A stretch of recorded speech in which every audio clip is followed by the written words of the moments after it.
Hey guys, how are you? Good.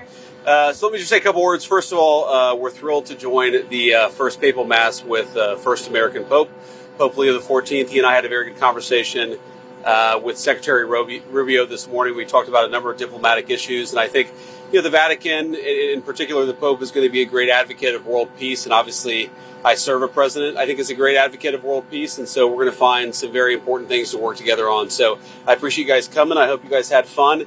Happy to take a few questions before we actually hit the road here. I have a question. So Trump is supposed to talk with President Zelensky today, and I'm just curious, where does the U.S. stand in terms of negotiation? Is the U.S. still open to walking away from negotiations? Are you guys committed to seeing it through? Yeah.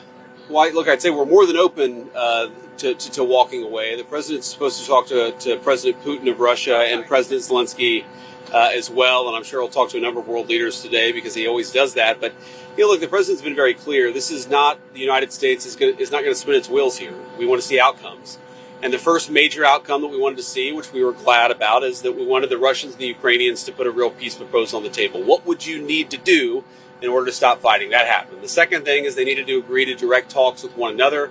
These sides hadn't talked in years. We thought that was a disgrace. That has now happened. But now, the talks have been proceeding for a little while. We realize there's a bit of an impasse here. And I think the president's going to say to President Putin, look, are you serious? Are you real about this? Because the proposal from the United States has always been, look, there are a lot of economic benefits to thawing relations between Russia and the rest of the world, but you're not going to get those benefits if you keep on killing a lot of innocent people. So if you're willing to stop the killing, the United States is willing to be a partner for peace. That's been the proposal to the Russians, to the Ukrainians, and frankly, to nations and other hotspots around the world.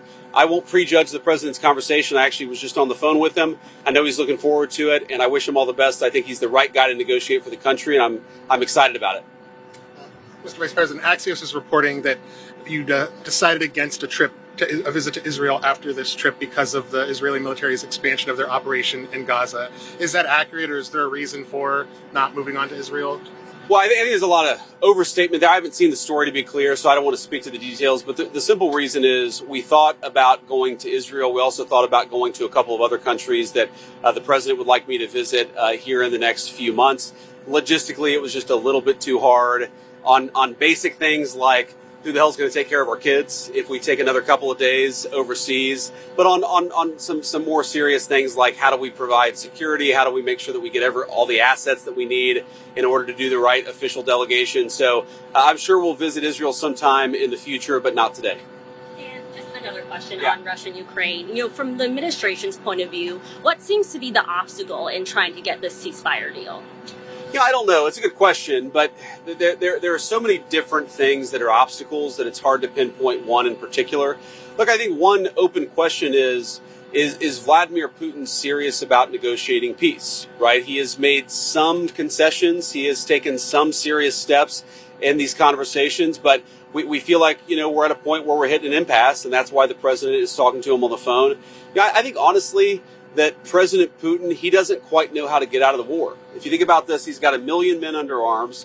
He's re-engineered his entire economy. What used to be manufacturing facilities making, products for people to use in their civilian life, they're now making tank shells and artillery shells and drones. And so this is a little bit of guess, but I think the president would agree that part of this is I'm not sure that Vladimir Putin has a strategy himself for how to unwind the war, of course, that's been going on for a few years now. And I think there's also just a little bit of, look, there's fundamental mistrust between Russia and the West. It's one of the things the president thinks is frankly stupid, that we should be able to move beyond the mistakes that have been made in the past. But that takes two to tango. I know the president's willing to do that, but if Russia's not willing to do that, then we're eventually just going to have to say, this is not our war. It's Joe Biden's war. It's Vladimir Putin's war. It's not our war. We're going to try to end it, but if we can't end it, we're eventually going to say, you know what, that was worth a try, but we're not doing it anymore. Last question. Oh, no, you did. Speaking of Joe Biden, sir, do you have any thoughts on his diagnosis? Yeah, look, I mean, first of all, of course, we wish the best for the former president's health. And, it sounds pretty serious, but hopefully he makes the right recovery.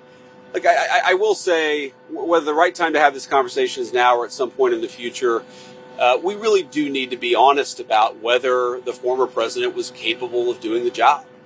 And that's no that you can separate the desire for him to have the right health outcome with the recognition that whether it was doctors or whether there were staffers around the former president, I don't think he was able to do a good job for the American people.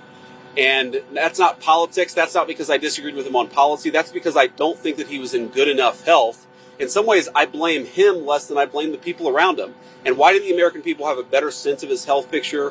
Why didn't the American people have more accurate information about what he was actually dealing with? This is serious stuff. And this is the guy who carries around the nuclear football for the world's largest nuclear arsenal. This is not child's play, and we can pray for good health, but also recognize that if you're not in good enough health to do the job, you shouldn't be doing the job. Okay. Thank you, guys. Have a safe trip. See ya. You too.